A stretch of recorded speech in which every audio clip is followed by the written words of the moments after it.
سلطان محمود غزنوی نے ایک دن اپنے دربار میں ایک انگوٹھی دکھائی اور تمام درباریوں سے کہا، میں چاہتا ہوں آپ میں سے کوئی شخص اس انگوٹھی پر کوئی ایسا فقرہ لکھ دے جسے میں خوشی کے وقت پڑھوں تو میں اداس ہو جاؤں، اور جب میرے اوپر اداسی کا وقت آئے تو میں یہ فقرہ پڑھوں اور میں خوش ہو جاؤں۔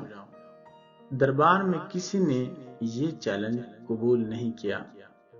جب سب ہار گئے تو سلطان محمود غزنوی نے انگوٹھی اپنے غلام ایاز کے حوالے کر دی۔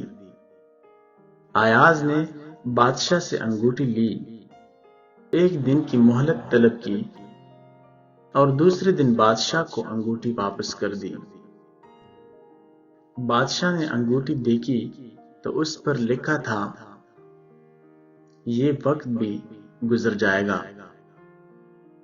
یہ فقرہ خواتین و حضرات اس قدر جاندار تھا کہ جب بادشاہ اداس ہوتا تھا تو وہ اپنا ہاتھ اوپر کر کے انگوٹھی پر نظر ڈالتا تھا اور یہ پڑھ کر کہ یہ وقت بھی گزر جائے گا خوش ہو جاتا تھا، اور وہ جب خوشی کے عالم میں یہ پڑھتا تھا کہ یہ وقت بھی گزر جائے گا تو وہ اداس ہو جاتا تھا۔ دوستوں، وقت واقعی ایک ایسی خوفناک حقیقت ہے جس کے معمول میں دنیا کے کسی شخص کے لیے کسی قسم کی تبدیلی نہیں آتی۔ کائنات کی سوئیاں آج تک واقع معراج کے علاوہ کبھی نہیں رکی۔ وقت گزر جاتا ہے اور ہمارے پاس اس وقت کی یادوں اور افسوس کے علاوہ کچھ نہیں بچتا۔ انسان اپنے برے وقت کو ٹال نہیں سکتا، لیکن یہ اپنی حکمت، دانائی اور سمجھداری کے ذریعے اس برے وقت کی شدت کم کر سکتا ہے۔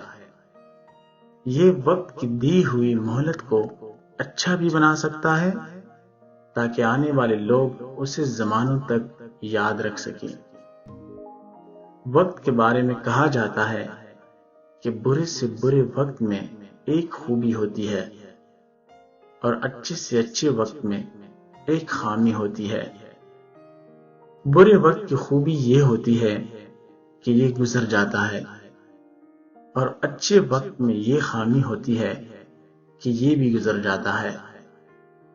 اب سوال یہ ہے کہ انسان کیا کرے؟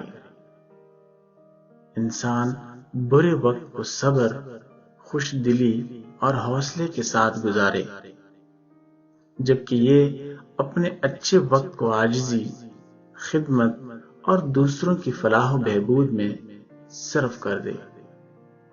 اللہ تعالیٰ ان دونوں قسموں کے لوگوں کی قدر کرتا ہے۔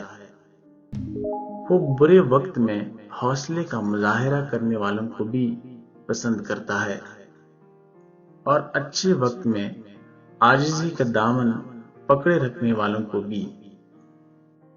اگر انسان پر برا وقت آئے تو یہ بس اپنے رویے کی تھوڑی سی اصلاح کر لے تو یہ برا وقت بھی اچھا بن جائے گا۔ بس رویہ اور سوچ مثبت کرنا ہوگا۔